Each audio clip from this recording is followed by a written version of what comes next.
Assalamualaikum warahmatullahi wabarakatuh.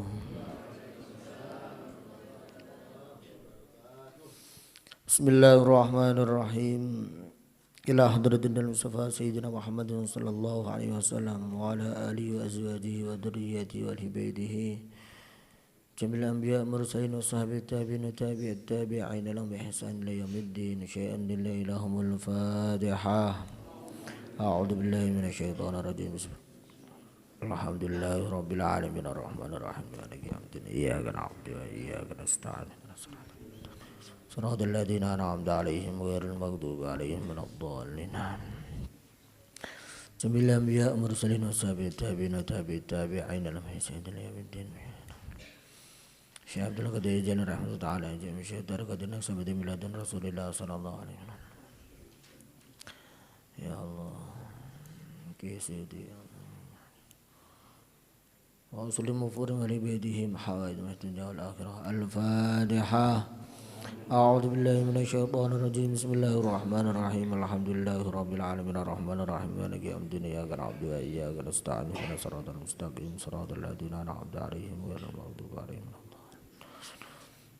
Bismillahirrahmanirrahim. Innal hamdalillah nahmaduhu wa nasta'inuhu wa nastaghfiruh wa nu'minu bihi wa natawakkalu 'alaihi wa na'udzu bihi min syururi anfusina wa min sayyiati a'malina.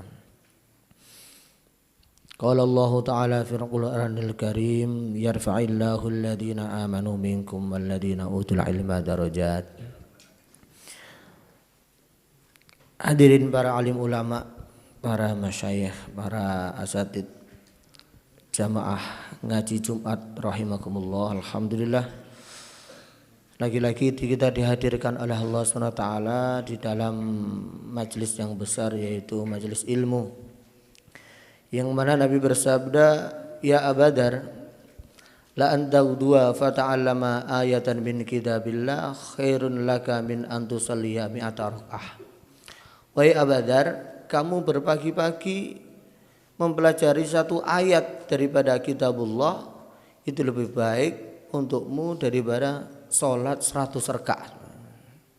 Insya Allah kita jenengan ini sholat 100 rakaat berat. Tapi ternyata bisa ditempuh dengan mencari ilmu satu ayat saja, kata Nabi. Diteruskan lagi oleh Nabi, walan ta'udua fata'allama baban minal ilmi umila bihi awlam yu'mal khairun laka min antusalliya al-faraqah. Dan kamu berpagi-pagi wahai Abadar, kemudian kamu pelajari satu bab daripada ilmu, baik kamu amalkan ataupun belum diamalkan. Karena enggak setiap ilmu kita ini langsung bisa ngamalkan, diamalkan maupun belum diamalkan. Khairun laka min antusalliya al-faraqah, lebih baik untukmu daripada sholat 1000 rakaat. Pemane 1000 rakaat Pak, berat lagi katanya.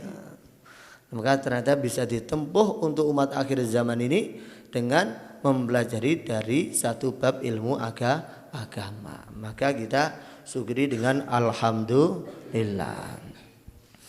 Bismillahirrahmanirrahim. An Abi Ya'la Shaddad bin Aus radhiyallahu taala anhu, diceritakan daripada Sayyidina Abi Ya'la Shaddad bin Aus radhiyallahu anhu an Rasulillah sallallahu alaihi wasallam. Ini beliau Shaddad ini orang alim besar, sehingga Sayyidina Abu Darda, santrinya baginda Rasulullah sallallahu alaihi wasallam, beliau mengatakan setiap umat itu ada orang faqihnya. Faqih itu orang yang alim besar. Lah faqihnya, alim-alimnya umat ini adalah Shaddad bin Aus, katanya Sayyidina Abu Darda. Banyak dari kalangan manusia itu yang punya ilmu tapi tidak punya sifat hilm, punya kesabaran. Kalau ilmunya tinggi-tinggi, besar-besar, Quran hafal, hadis hafal, tapi kalau digarai titik wis ngamuk, jadi enggak punya sifat hilm begitu. gak bisa dihina, gak bisa diejek, gak bisa direndahkan. Ada semacam itu. Tapi kalau Sayyidina Abi Ya'la ini, kata Sayyidina Abu Darda, dia ini sudah alim dan halim. Jadi alim dan penyabar. Beliau juga yang meriwayatkan hadis mengenai Sayyidul Istighfar. Kita sering dengar Sayyidul Istighfar ini. Allahumma anta rabbi la ilaha illa anta khalaqtani wa ana 'abduka wa ana 'ala 'ahdika wa wa'dika mastata'tu a'udzubika min syarri ma sana'tu wa abu laka bi ni'matika 'alayya wa abu laka bi dhanbi faghfir li fa innahu la yaghfiru dzunuba illa anta. Siapa yang meriwayatkan? Sayyidina Abi Ya'la Shaddad bin Aus. Maka beliau orang hebat sekali. Abahnya namanya Aus, ini termasuk sahabat baginda Rasulullah Sallallahu Alaihi Wasallam. Beliau meriwayatkan sampai 50 hadis dari baginda Nabi. Jadi beliau meriwayatkan 50 hadis. Termasuk ya Sayyidul Istighfar itu. Termasuk hadis ini yang diriwayatkan oleh beliau. Bahwasanya baginda Rasulullah Sallallahu Alaihi Wasallam, beliau bersabda, innallaha kadabal ihsana ala kulli syai' fa idza qataltum fa ahsinul qitlah wa idza dabahtum fa ahsinudz dzibhah wal yuhidda ahadukum syafratahu falyurih dabihatahu. Innallaha satamani Allah taala iku kadaba wajibake sinten Allah al ihsana ing gawe bagus ala kulli syai'in ing ngatasi sabun-sabun suwiji-wiji. Monggo fa idza qataltum monggo tetkalane mateni sira kabeh fa ahsinu monggo berbuat baik sira kabeh al qitlata ing cara pembunuhane. Wa idza dabatum tetkalane beleh sira kabeh beleh hewan fa ahsinu dzibha maka sembelihlah dengan cara yang baik. Wal yuhidda hendaknya ia menajamkan ahadukum salah sisi dari sira kabeh syafratahu pisaune ahad. Fal yurih tumuli nenangno sapa ahad dzabihatahu ing sembelihane ahad.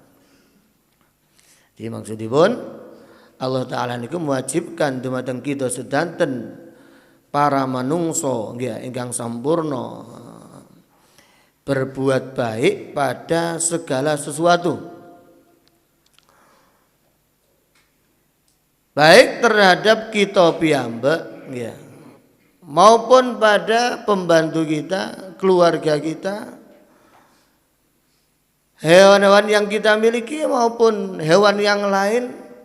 Ini tidak ada tuntutan dari Allah SWT yang disampaikan oleh Nabi supaya kita ini berbuat baik. Terus bagaimana cara kita ini berbuat baik pada diri kita? Yaitu kita membawa diri kita masing-masing untuk taat kepada Allah dan menjauhi larangan-larangan Allah Subhanahu wa taala.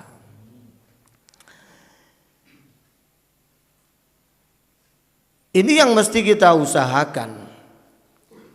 Dan orang yang kalau kita ini amal baik, taat pada Allah Ta'ala, maka dia ini akan diberi kehidupan yang baik oleh Allah Ta'ala. Janjinya Allah, man amila salihan min dzakarin aw unsa wa huwa mu'min falanuhyiyannahu hayatan thayyibah.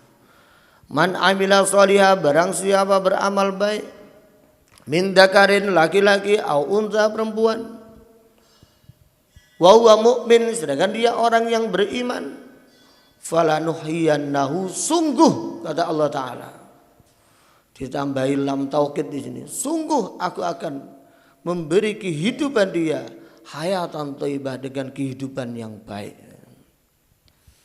Maka enggak ada ruginya hari-hari kita sholat, hari-hari kita baca sholawat, hari-hari beristighfar, hari-hari sholat jamaah, sedekah, enggak ada ruginya. Karena ini termasuk berbuat baik pada diri kita sendiri, ini mengenai ketaatan. Termasuk berbuat baik pada diri kita, kita makan makanan yang sehat. Bagi yang darah tinggi berarti tidak boleh makan Daging kambing ini harus diwajibkan, bahkan dia diharamkan makan daging kambing. Loh kenapa Pak? Karena dia tahu kalau dia makan daging kambing dia ngedrop Pak. Kalau dia ngedrop ini kan menyakiti diri sendiri, maka tidak boleh. Yang asam urat berarti tidak boleh makan kacang Pak. Melinjo gak boleh, kacang gak boleh. Sama tahu. Saya kalau makan melinjo ini nanti saya linu kabeh gitu. Berarti saman tidak boleh makan melinjo. Yang larang siapa? Agama. Kenapa? Karena kalau saman makan melinjo berarti menyakiti diri sendiri. Berarti tidak berbuat baik pada diri sendiri. Begitu itu. Maka kata orang-orang begitu itu. Jadi hal-hal yang kita ini tahu. Saya ini kalau makan ini saya jadi sakit. Saya makan ini ngeluh saya. Saya makan ini nanti gudik saya kumat ini saya ini. Berarti ini kita jauhi. Kenapa? Ini badan amanah dari Allah SWT untuk kita jaga, kita gunakan untuk beribadah. Tidak boleh kita rusak masing-masing. Mari kita jaga kesehatan. Bagaimana minumnya? Sudah tua-tua bagaimana minumnya setiap hari minimal 3 liter. Waduh Pak, nak jeding terus ya. Kalau awal-awal ngonten, cuma lama-lama makin kita biasa. Lah iso air hangat. Nah ini untuk menetralisir penyakit ada dalam diri kita ya. Bagus begitu itu. Bekam gitu, biar sehat. Niatnya kalau sehat ya nanti untuk beribadah pada Allah Ta'ala. Ini bagian dari berbuat baik pada diri kita masing-masing. Dan hukumnya apa? Wajib gitu. Terus kemudian yang kedua, kita mesti berbuat baik gitu, pada keluarga kita. Kadang-kadang orang itu sama temannya itu baik sekali. Temannya datang, ngopi-ngopi bareng, ngerokok bareng. Butuh apa? Loman teman-temannya. Teman sekolah, teman pondok, loman Pak. Giliran pada istrinya sendiri, pada ahli keluarganya, cemberut terus. Nak jopo sok guyon-guyon. Setelah pulang langsung merengut terus. Ada apa ini? Maka Nabi, khairukum fi ahlihi. Sebaik-baik kalian adalah yang terbaik akhlaknya terhadap keluarganya, kata Nabi. Karena Nabi tahu umat akhir zaman banyak yang begini ini gitu loh. Sama temannya royal gitu. Sama orang lain apa-apa dikasihkan gitu, membantu. Tapi sama istrinya sendiri kadang galak sekali gitu. Galak sekali. Sama anaknya galak sekali. Maka bagaimana kita sama istri juga baik, sama anak juga baik, kemudian sama orang lain juga baik. Kita mesti seimbang begitu. Nah kalau kita ini pengen tahu saya ini baik apa enggak toh, maka jangan tanya pada diri kita sendiri. Atau kalau kita pengen lihat orang teman saya itu baik apa enggak toh, jangan tanya sama dia. Kalau dia atau kita sendiri, saya baik enggak? Baik gitu. Orangnya tanya kamu baik enggak? Baik gitu. Maka di dalam kitab Al-Ala itu was'al an qarini gitu. Tapi tanyalah pada temannya. Siapa yang terdekat dengan dia, kamu tanya dia itu baik apa enggak? Maka nanti yang menilai kita itu adalah orang yang terdekat kita. Kalau ternyata di teman dekat kita itu mengatakan kita ini enggak baik, jangan merasa baik gitu. Wong yang terdekat saja sudah enggak senang pada kita, apalagi orang lain gitu loh. Nah selama ini yang terdekat adalah istri anak kita. Kok istri kok kurungu-kurungu kok ngerasani di jopo, berarti kita yang perlu introspeksi diri. Berarti saya ini kurang baik. Berarti mending nafkahi ditambahi Pak ya. Mending tambahi. Biasanya saya ketemu tambah 1.000 ya. Mending kok cek ngerasani ae tambahi beras 5 kilo ya. Nah semacam itu kok rupanya suara-suara kok wis api. Insya Allah zaman termasuk orang yang baik begitu. Ini tapi kalau untuk perempuan sebaiknya qanaah itu untuk qanaah. Bukan begini terus ngelunto ya. Oh Pak, dirasani aja tambah akeh tekoni kan. Ngoten ya. Sebaiknya apa adanya diterima gitu. Jadi pada istri kita harus baik, anak baik, termasuk pada pembantu kita. Pada khotim pembantu kita harus baik. Jangan merasa ini saya gaji bulanan ini, berarti ini budak saya ini.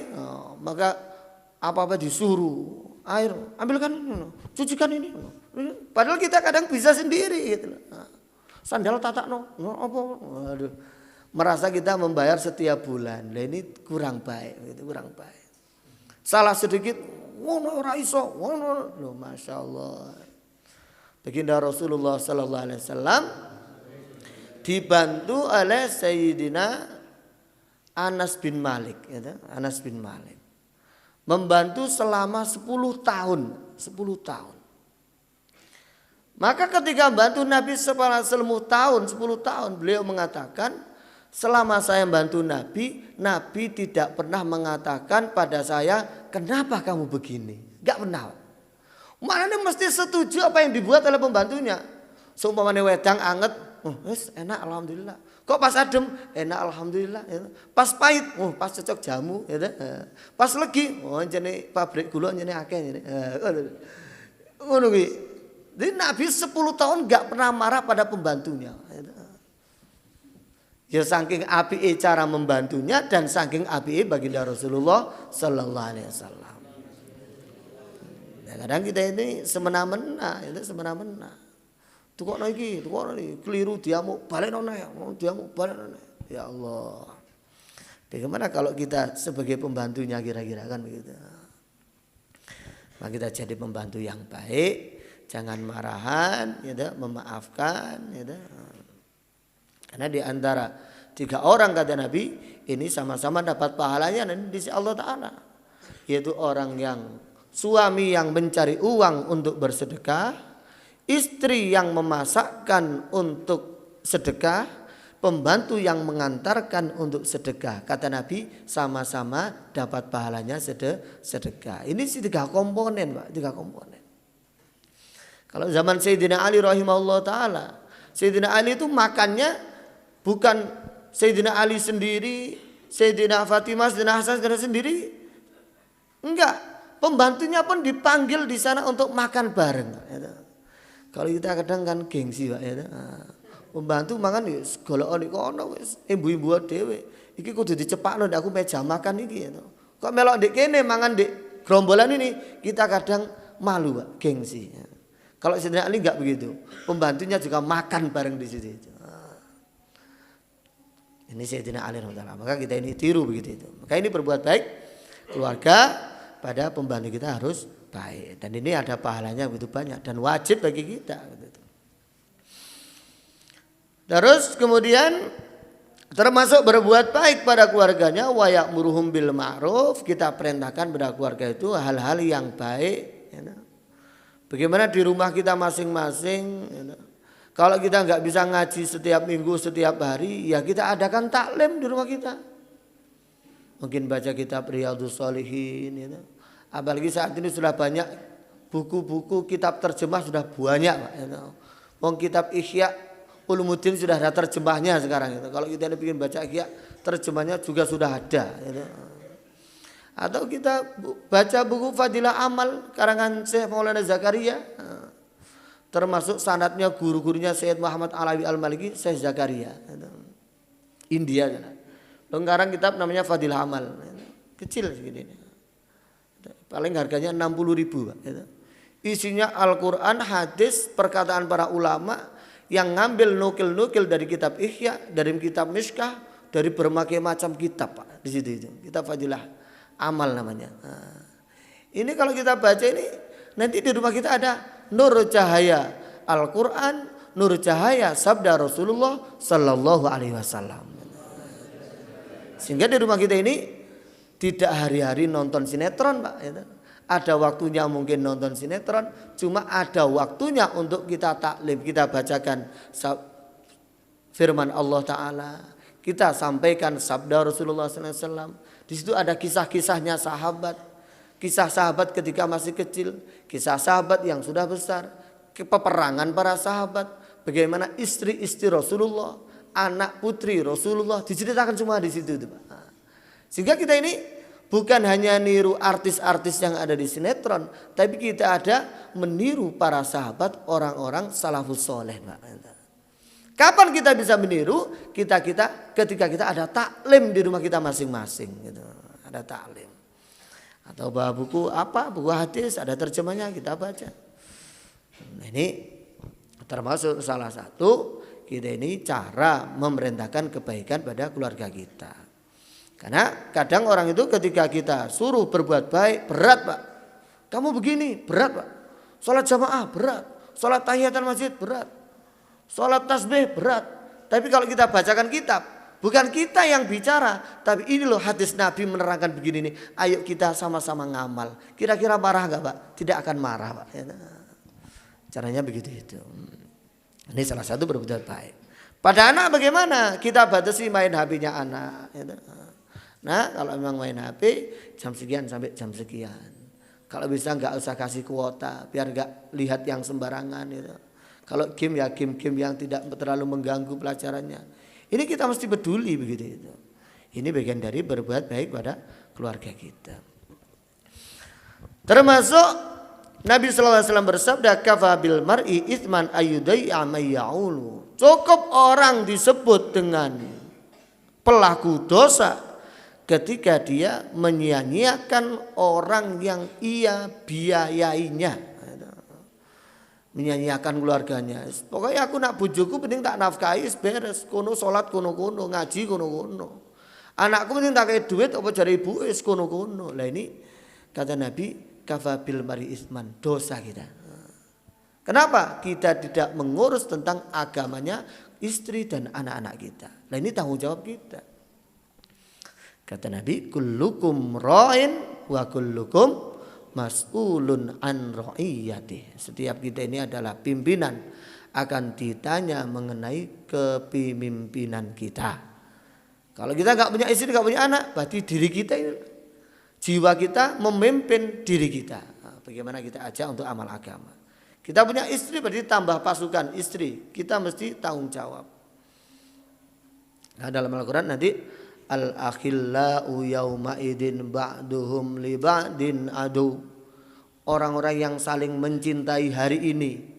Bapak dengan anaknya, istri dengan suaminya, kerabat-kerabatnya. Sekarang saling mencintai Pak. Sehingga ada kumpulan bani apa, ada grup keluarga. Tapi kata Allah Ta'ala, al-akhillau yaumaidin.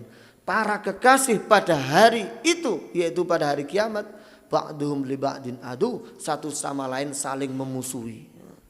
Kenapa kok saling memusuhi antara suami dan istri, anak dan ibunya, anak dan bapaknya? Karena ketika di dunia tidak saling mengingatkan terhadap kebaikan, tidak saling memperingatkan terhadap menjauhi maksiat Allah Subhanahu wa taala.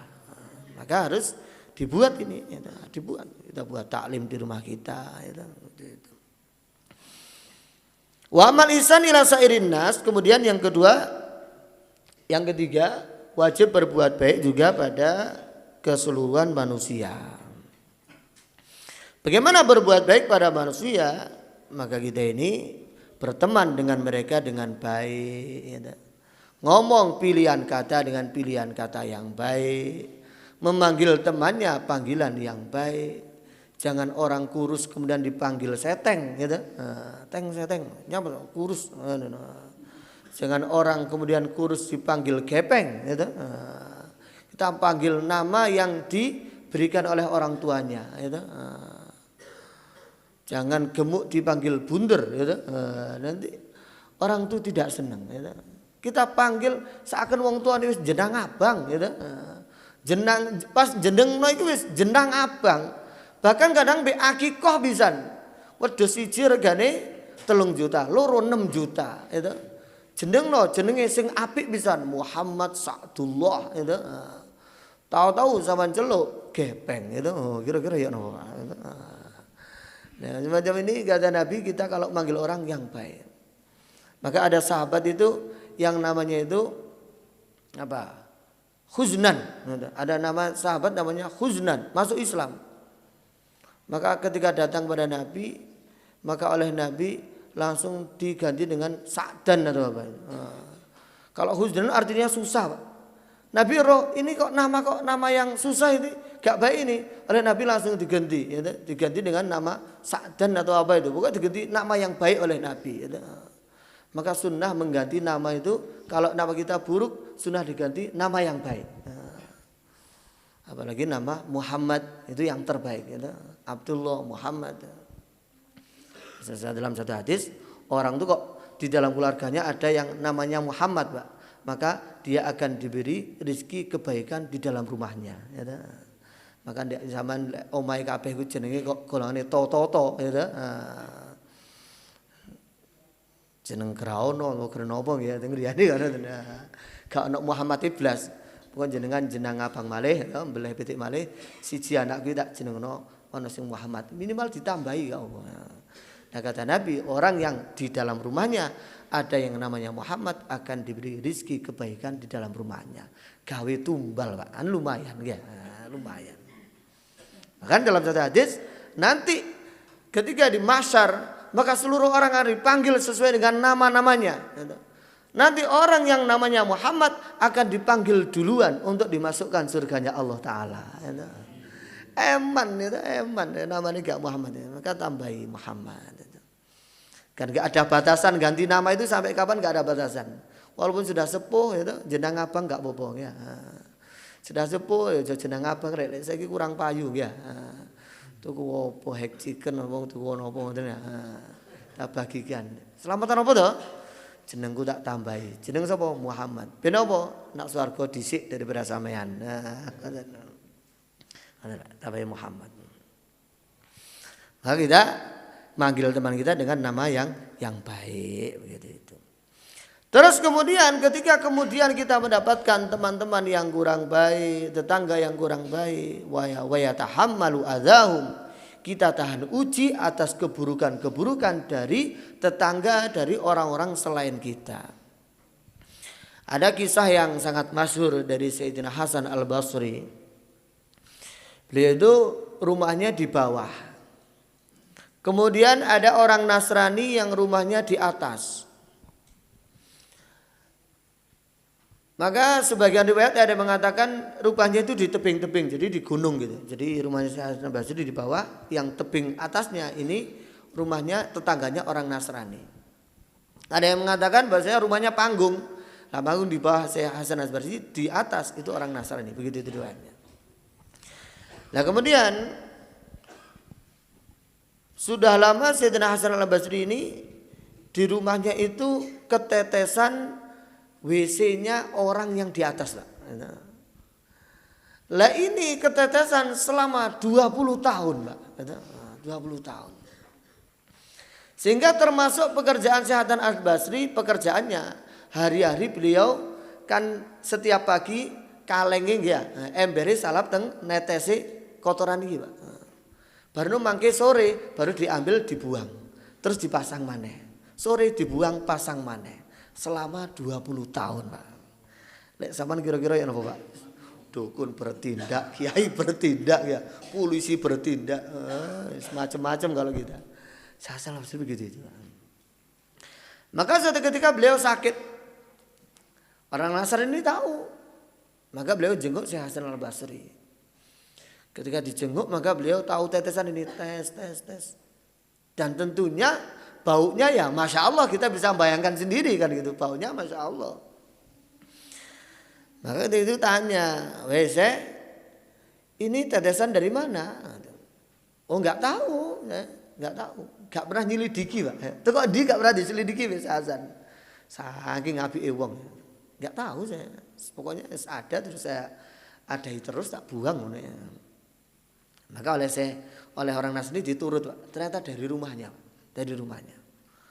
Langsung, WC sudah berapa tahun Anda merasakan kesakitan dari saya ini di rumah saya? Baru sebentar, hanya 20 tahun saja. Masya Allah saya, oh ya gak Masya Allah Nasrani. Gak Masya Allah, yes. Wow, ini paling Nasrani. 20 tahun. Engkau tidak pernah marah sama saya 20 tahun. Ya sudah, saya langsung beliau lepas sabuknya. Beliau langsung baca syahadat di depan Syekh Hasan Al-Basri. Saya yakin bahwasanya memang orang Islam itu orang akhlaknya terhebat. Saya percaya langsung masuk Islam, Pak. Kira-kira akhlak kita bisa enggak? Wong kita kancane ngingu bebek kok mambu wis rame Pak ya. Ana ngingu pitik kok mambu itu maling-maling kita kerahkan gitu. Bahkan maling kita bayar. Karena hajar itu ayam gitu. Biar habis itu ayam. Kalau Hasan Basri untuk kotorane pitik Pak. Lek kotorane pitik iku iso-iso lama-lama enak. Kalau enggak percaya sama tanya tukang pitik enggak. Dia hari-hari njukuk endoke pertama wah ambune gitu. Lama-lama dia akan nikmat dengan baunya telek pitik Pak gitu. Tapi apa ada orang tuh merasa nikmat dengan teleknya dewi Pak? Enggak ada Pak. Jadi bagaimana kalau telek manusia ini? Sakit sekali. Tapi saya nafsu 20 tahun. Hasilnya apa? Hidayah Allah berikan pada orang Nasrani. Hari ini kita sesama Islam gitu, saling menghujat sana sini. Dinyak titik, ndek wis nglaporno polisi Pak gitu. Kowe kreteng nglaporno polisi. Iki penghinaan ini wis ngono kuwi. Padahal sesama Islamnya. Bagaimana kalau kita dicaci maki keluarga kita? Wah, tambah wani caro derembah kakek kan itu. Ngoten Pak lek keluarga. Tapi bagaimana kisah Rasulullah SAW kemarin Habib Abdul Qadir beliau cerita. Ada di Madinah itu orang Yahudi, beliau kiainya Yahudi, itu rohib namanya, kiainya Yahudi. Dia sudah membaca dalam kitab Taurat ciri-ciri para nabi dan para rasul, termasuk ciri nabi yang datang terakhir. Maka beliau melihat ciri Rasulullah SAW yang datang ke Madinah itu sudah semuanya, Pak. Mulai di nabi itu ada stempel kenabian di punggungnya nabi, itu. Tulisannya apa? Tawajjah haitsu syi'ta fa innaka mansurun. Di stempelnya Nabi. Wahai Muhammad, kamu kemana saja, kamu statusnya tertolong. Ini stempelnya Nabi. Jadi Nabi kemana-mana itu tertolong. Sudah ada di punggung Nabi. Terus kemudian Nabi itu ganteng, sudah ada. Rambutnya ikal, sudah ada. Terus membawa agama yang adil, sudah ada. Merintahkan kebaikan, ngelarang keburukan, sudah ada. Menjaga wanita, sudah ada. Pokoknya ciri khas Nabi itu sudah ada semua di baginda Nabi Sallallahu Alaihi Wasallam. Tapi masih ada satu yang rohib ini belum membuktikan, yaitu apa? Kesabaran Nabi. Kesabaran Nabi. Kalau sabarnya belum saya buktikan. Kalau lain sudah saya buktikan, ini Nabi ini. Tapi tinggal satu saja, sabarnya belum saya tes. Maka suatu ketika si rahib ini mendengar Nabi itu kekurangan mengenai makanan, Pak. Nabi Rasul ternyata tahu kurang makanan, Pak. Kita bukan Nabi, bukan Rasul, insya Allah luwe ora tahu, ya. Saking mulyane umat Nabi, ya. Nabi panen. Maka Nabi itu nanti malaikat Jibril sama Israfil sama Mikail datang pada Nabi, ya Rasulullah, kalau jenengan mau, jenengan oleh Allah Ta'ala akan dijadikan Nabi sekaligus raja, atau sama menjadi Nabi yang hamba. Kalau jenengan jadi Nabi yang raja, nanti ditambahkan gunung-gunung di Mekah ini akan dijadikan emas oleh Allah Ta'ala. Tidak hanya itu, akan mengikuti jenengan kemana-mana. Pak, dikai gunung emas melok nandi-nandi, Pak. Gak usah ngesak, Pak, ya, melok terus.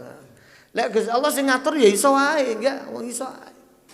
Wong zaman sakniki kaya biyen kaya nggawa mobil nandi-nandi kaya angel. Zaman saiki wis gampang. Wong siji nggawa mobil 3 6 saged sakniki. Carane nggawa trailer, ya. Saged ya. Nandi iso jan mobil lek mburi ana 6. Nah zaman dulu ya mungkin kalau terjadi gunung-gunung bisa pindah ngikuti Nabi. Tapi kata Nabi enggak. Saya milih tak kenyang sehari, saya tak lapar sehari saja. Loh kenapa ya Rasulullah? Karena kalau saya kenyang saya bisa syukur, kalau saya lapar saya merengek-rengek pada Allah Ta'ala. Kanjeng Nabi ngono kuwi.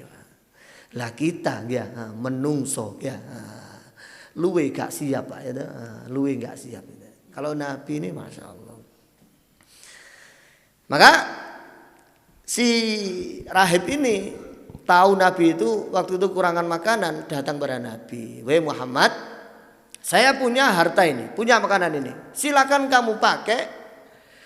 Terus kemudian kamu bayar kapan saja, sewaktu-waktu kamu sudah punya dan sempat kamu lah. Gak ono napa jenenge jatuh tempo gak ada, Pak. Ya, sak karepmu mat gawian aku wis duwe. Maka oleh Nabi ya diterima. Nah, dimakan dengan keluarga itu makan. Lah kemudian Pak, gak suwe Pak, ketika Nabi dengan Sayyidina Abu Bakar dengan Sayyidina Umar, DI Yahudi teko nak Kanjeng Nabi Pak. Dalam satu riwayat Nabi dicekel jenggote Pak. Kowe jare Nabi diutang ra nyaur-nyaur karepmu ya apa nih? Ngoten Pak. Dik ngarepe sahabat-sahabat. Sama nek ditagih hutang dik ngarepe wong akeh kira-kira ya apa Pak isine Pak? Nggih. Ya baleknya lek nagih ku sing apik to aja dik ngarepe wong akeh isin lho. Aku wis kadung gaya kok ditagih lho kan. Kanjeng Nabi nggih, Nabi Rasul ditagih dik ngarepe santri-santrine Pak. Nggih. Sayyidina Umar roh ngono ku, ya Rasulullah tak penggal ae wong iki, ya ta. Pateni ya wong iki, kurang ajar wani menak Kanjeng Nabi kaya ngono kuwi. Tapi Kanjeng Nabi tidak berubah sama sekali wajah Rasulullah sallallahu alaihi wasallam. Tetap senyum, tenang Nabi itu. Malah Sayyidina Umar yang nih, Umar diam, jangan. Sebaiknya Umar kamu justru malah pada orang ini mengatakan kalau kamu itu nagih dengan cara yang baik, jangan dibentak begitu itu. Maka oleh Nabi setelah itu orang itu pulang, mari marah-marah Pak ya pulang. Maka biasanya Nabi itu ada sahabat-sahabat yang untuk diperintahkan untuk bayar utang, untuk ngirim-ngirim apa-apa. Maka untuk kali ini untuk bayar utang Nabi tidak nyuruh pembantunya. Khusus ini Sayyidina Umar yang ngantarkan Pak. Wahai Umar, antarkan ini untuk bayar utangnya sama orang itu tadi. Mau diantarkan, ya Umar ini loh tambahkan. Ditambah Pak Kanjeng Nabi. Utangi coro 1.000 ditambah 1.000. Ya. Loh Kanjeng Nabi, loh kurang ajar kok ditambahi gitu loh. Anggone malah diundur-undur wong iki kurang ajar gitu. Jadi Rasulullah SAW, sing 1.000 nyawur, sing 50.000 iki krana kowe pendeleki mangko iki. Nggih. Bang apa-apa wis kadung nyentak wong iki. Lah ijole kowe sentak mang ya ta. Iki gek ana dik 50.000 wong cek nyepur awakmu. Enten apa akhlak koyo ngono ki, Pak. Nggih. Akhirnya nggih Rasulullah akhirnya Sayyidina Umar datang pada orang Yahudi. Wah Yahudi, ini uang dari Nabi nyaur. Kemudian yang sisanya ini oleh Nabi saya suruh bayar sama kamu karena saya tadi mengagetkan kamu, menakut-nakuti kamu, mau saya penggal kepalanya. Langsung Masya Allah, oh gak Masya Allah si Yahudi ya. Maka wahai Umar, tahukah kamu saya ini siapa katanya? Gak tahu saya. Saya ini Fulan bin Fulan, saya ini rahibnya orang Yahudi, ulamanya Yahudi saya ini. Sayyidina Umar tahu Pak, oh kamu yang terkenal itu, iya. Ketahuilah wahai Umar, saya ini sudah membaca ciri khas Nabi dan Rasul, semuanya ada pada Rasulullah Sallallahu Alaihi Wasallam. Tinggal satu saja kesabarannya, maka saya melaksanakan ini bukan karena benci sama Nabi, tapi saya mengetes kesabaran Nabi. Ternyata memang betul Nabi memang Muhammad Sallallahu Alaihi Wasallam adalah Nabi betul. Antarkan saya menuju Muhammad, saya akan masuk Islam Pak. Masya Allah, langsung mlebu Islam Pak ya. Cara Nabi waktu itu keliru, sumpah maneh keliru ngamuk Pak. Sing genah, sing ngapikna wong ngamuk pisan, gak jadi masuk Islam.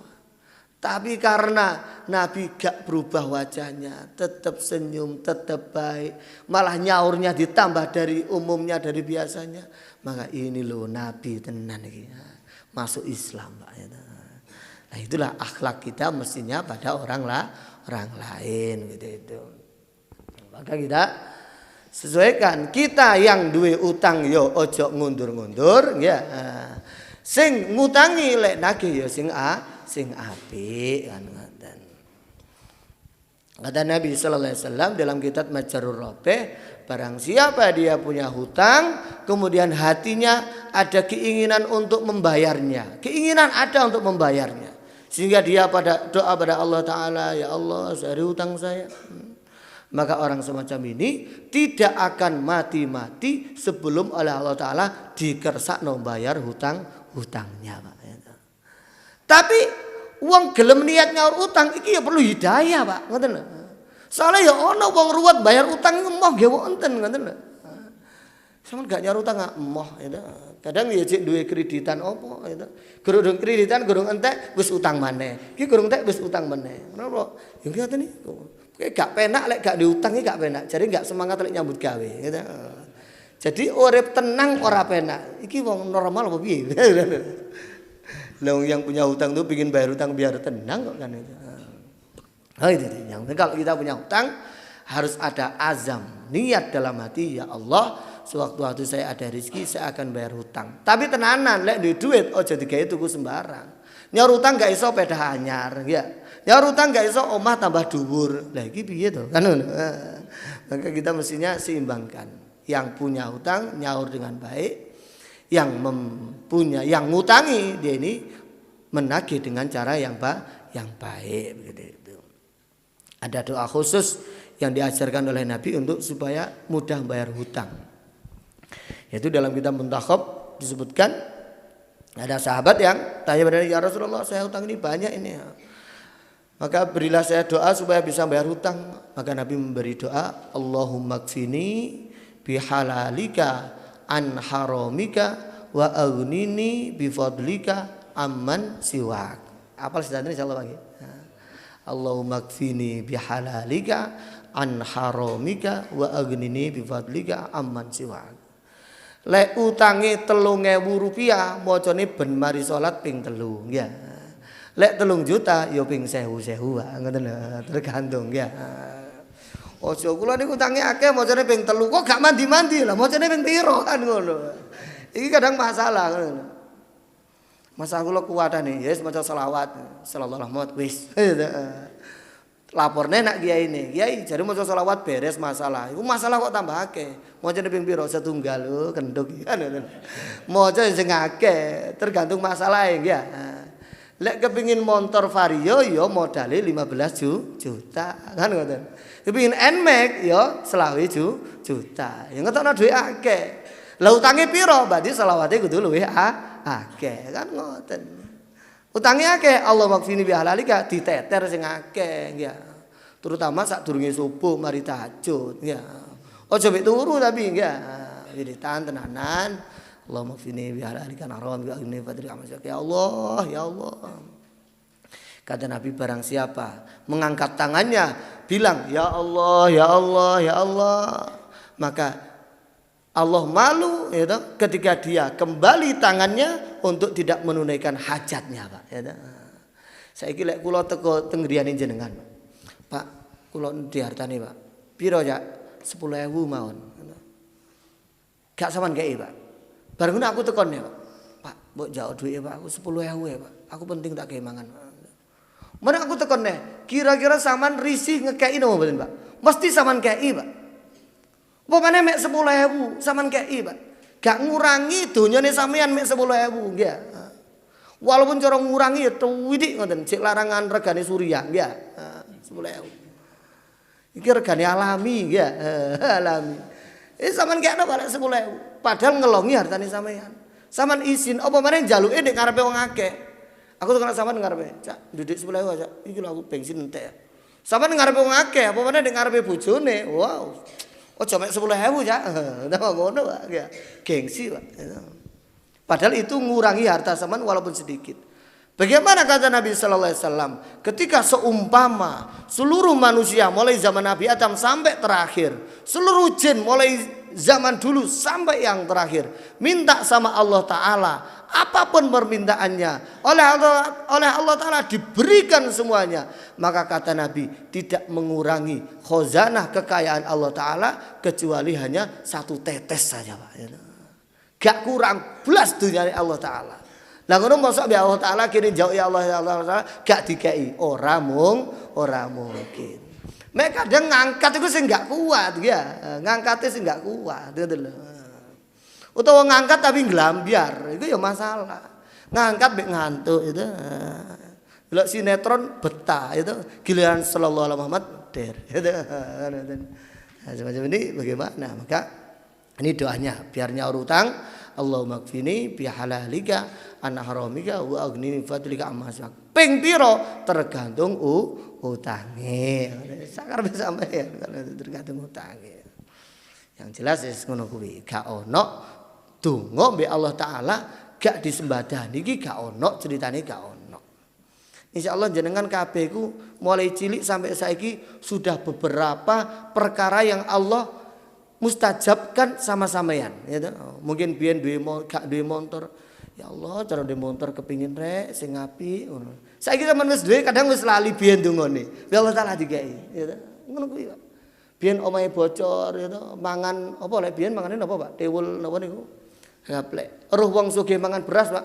Lho, cara aku mangan beras rek. Saiki apa ana ndek ame sampean sing gak duwe beras saiki? Kabeh duwe beras, tapi wis lali dongane wis biyen ya to. Bi Allah taala digawe saiki awake lali ya to. Makane gak alhamdulillah. Makanya kok uang kok gak syukur ya. Wala in kafartum inna adabi lasyadid. Manane apa kebacut wis dikai sembarang kalir kok gak syukur gitu lho, kebacut. Nah itulah kita pengalaman kita mengenai Allah Ta'ala memberikan apapun pada kita ini. Yang dulu-dulu kita doa, kita wis selalu dungane saiki diwehno kabeh mbek Allah Ta'ala. Lah manane kalau Allah Ta'ala dulu mengijabahi doa kita, saiki pun Allah kuasa mengijabahi doa kita. Mangane ndonga nak Gusti Allah. Terus kemudian yang terakhir niki tetangga fa idza qataltum fasul gitulah wa idza zabatum fasul dibah. Termasuk kita berbuat baik pada hewan, Pak, pada hewan. Hewan, kucing, kambing ya, jangan sampai dia ini menangis karena kelaparan. Karena Nabi bersabda, dakhalat imra'atun an-nar fi hirratin rabatatha falam tut'imha walam tada'ha ta'kulu min khashasil ardi. Ada seorang perempuan kata Nabi dia masuk neraka. Masalahnya bukan karena ngerampok, bukan karena sabu, bukan karena minum khamr, tapi karena dia ngorong kucing yang kucing ini tidak diberi makan, tidak diberi minum sehingga kucing makan serangga di tanah itu sampai mati, Pak. Kata Nabi, dia masuk neraka. Padahal kucing, Pak, ya. Kadang ya nyolong iwak barang. Kok saman korong ora saman keimangan? Kata Nabi, ancamannya neraka. Bagaimana yang lain? Gitu. Maka saya punya guru namanya Habib Qori Al-Khirid. Habib Qori Al-Khirid, beliau dari Sumbawa sekarang di Temboro Magetan. Beliau punya amalan, Pak. Di depan rumahnya nyiapkan gula 1 kilo, Pak. Acaranya apa? Biasanya habis maghrib sama kita itu ngambil 1 cawuk gula, kemudian ditaruh di depan rumah di sela-sela apa tanah itu. Nyapa Bib saya tanya. Ini ngasih makan semut kan ya. Enten apa sih tadi itu? Ya, awalnya semut diusir-usir. Kalau para wali-wali, para ulama ini malah dikasih makan, Pak. Ya. Makanya akhirnya semut juga gak ganggu, Pak. Wong sing makan ya. Kenapa semut ganggu di rumah kita? Jadi awake medit ya. Lek gak dicolong ra dikei ya. Ini amalan baik. Maka kita ini kasih makan semut-semut, kita kasih makan. Kalau ada semut di kamar mandi kita, ketok gimplang-gimplang, ojo dijarno, ojo malah didelepno ya. Iki malah lek iso dijogo diinggirno, dijogo diinggirno. Barangkali dia ini seorang istri ya toh, dari suaminya. Nanti kan kalau sampean mati kan ada duda ini, Pak, ya toh. Kan susah ini. Kalau ini seorang istri kan akan ada janda semut, Pak, ya toh. Kalau ini seorang bapak ibunya kan ada anak yatimnya semut, Pak. Kita gak merasa celup-celup noai. Gitu. Nah semacam ini gak baik. Kita ambil, singkirkan. Barangkali gara-gara iki to, engko awake mbek Allah Taala disepuro dosane. Kita tahu kisah masyhur Imam Ghazali rahimahullah taala. Ketika ada orang mimpi, wah Imam Ghazali apa sih Abdul Qadir Jilani itu yang itu loh. Imam Ghazali ada. Yang ketika orang mimpi, bagaimana keadaan engkau ketika dikubur? Wah, saya disepuro oleh Allah Ta'ala dosa-dosaku, penak uripku. Kenapa? Karena banyak karangan kitab, karena banyak ilmunya. Enggak ternyata. Kenapa? Ketika saya ngarang kitab, ada laler yang ngombe di mangsinya itu loh, di tindanya, saya biarkan saja biar dia kenyang. Ngekei ngombe laler, Pak. Gak bondo blas. Itu loh tadi sebab itu dosane disepuro. Ya napa lek awake keimangan wedhus hari-hari, keimangan sapi hari-hari, makane wedhuse sing tambah akeh. Napa ngoten ya? Ngoten. Manane awake iki ngasih makan wedhus hari-hari, makan sapi, makan hewan walaupun gak bermanfaat pada kita, ini pun ada pahalanya. Kalau kita menyembelih hewan-hewan, sembelih dengan baik kata Nabi. Bagaimana caranya? Kamane harus sing landep. Aja mbelih pitik itu diengek-engek gitu. Gak landep gak ngurus wong pitik penting dasi putul gitu. Lho gak baik. Harus sing landep sekali sehingga serit langsung dia ini mudah meninggal. Terus kemudian biarkan dia gibas-gibas. Ojo terus mari disembelih cowok cek sehingga obah ora iso. Ini kurang baik gitu. Kadang kita waktu kurban yang sering ya. Wong mek wedhus cilik ya, sak pira sih kekuatane wedhus? Tuwalene mbek geber ya. Ngarep mburi buntute ya to, ndase tuwalene jatuh, gurung wong sing nindhi telu ya. Disembelih belas gak iso obah. Ini jan gak baik sama sekali ya. Kalau saya itu biasanya nyembelih itu cukup 2 orang ya. Ya yang 2 ini pegang kakinya ya. Terus yang 1 pegang kepalanya, saya yang nyembelih. Setelah saya sembelih, langsung diangkat diinggirno bendeke ginjal-ginjal. Seakan wong kari ginjal-ginjal, senenge ginjal-ginjal lho. Kok sampean pegang itu seakan. Yang kata para ulama termasuk cara nyembelih yang baik begitu itu. Dijarno. Kecuali mentok, lek mentok gak oleh ya. Lek mentok jare lek mari sembelih kabur ya. Lek sampean culno ditaleni sikile ben kabur gak ada-ada. Itu cara nyembelih yang baik. Termasuk fal yurida bi'atahu, termasuk kita ini kalau nyembelih jangan disentuh-sentuh sebelum betul-betul meninggal dunia. Kadang ada orang tuh nyembelih sapi, dia belum mati betul, sudah diblerek ya. Matine gurung mati tenanan cek ginjal-ginjal wis langsung diseseti. Wis loro kena beleh sampean seseti mana? Ini termasuk kurang baik. Nah, inilah akhlak-akhlaknya Rasulullah, akhlak para sahabat, para ulama yang kita ini wajib untuk menghafalkan, berbuat baik pada keseluruhannya. Semoga ditolong oleh Allah Ta'ala untuk bisa mengamalkan. Dan semoga kita ini diberi akhlak yang baik, tambah hari, tambah diridhoi oleh Allah SWT, sewaktu-waktu meninggal dunia dalam keadaan husnul khotimah. Amin ya rabbal alamin. Astaghfirullah.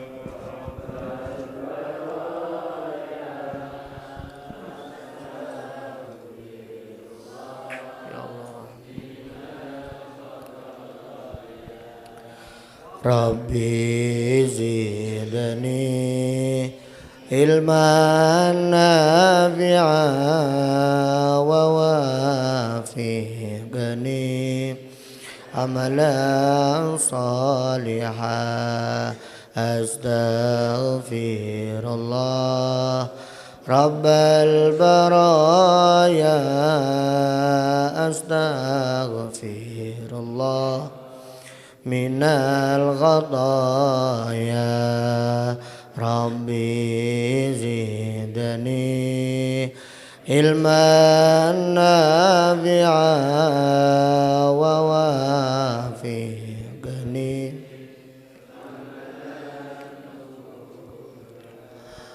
astaghfirullah rabbal baraya.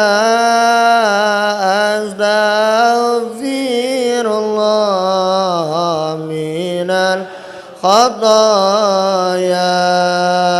Rabbi zidni ilman nafi'a wa fiqni amalan maqbula wa wafiqni amalan.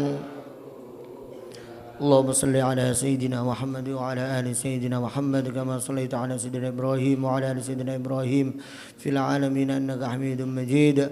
Allahumma ighfir lana dhunubana wa khatayana kullaha wa liwalidayna wa limashayikhina wa dawil uquqi alayna wa li jami'il muslimin wal muslimat wal mu'minin wal mu'minat al ahya'i minhum wal amwat. اللهم اهدنا واهد بنا واهد الناس والجنة واجعلنا وإياهم سببا لمن اهتدى. اللهم انزل هدايتك ورحمتك وبركاتك على أهل هذه القرية وجميع قرى المسلمين في أنحاء العالم. اللهم اجعلنا وأولادنا وأزواجنا وذرياتنا وتلامذنا جميع المسلمين من أهل العلم النافع وأهل التقى وأهل الخير وأهل العبادة وأهل الإخلاص والدعوة على منهج النبوة، واجعلنا وإياهم علماء العاملين وحفظة القرآن العاملين بالقرآن الداعين إلى القرآن ببركة القرآن المقبولين عندك عند خلق أجمعين. اللهم اكفنا بحلالك عن حرامك وأغننا بفضلك عمن سواك. اللهم اكفنا بحلالك عن حرامك وأغننا بفضلك عمن سواك. اللهم اكفنا بحلالك عن حرامك وأغننا بفضلك عمن سواك. ربنا آتنا في الدنيا حسنة وفي الآخرة حسنة وقنا عذاب النار. اللهم ارزقنا زيارة مكة والمدينة. اللهم ارزقنا زيارة مكة والمدينة. اللهم ارزقنا زيارة مكة والمدينة بالحج العمرة والدعوة. وصل اللهم على سيدنا محمد وعلى آل سيدنا محمد. الحمد لله رب العالمين. Ada benarnya dari Allah Ta'ala, ada salahnya dari kebodohan, kekeliruan saya sendiri. Saya mohon maaf apabila taufiq hidayah waridha wal inayah. Wassalamualaikum warahmatullahi wabarakatuh.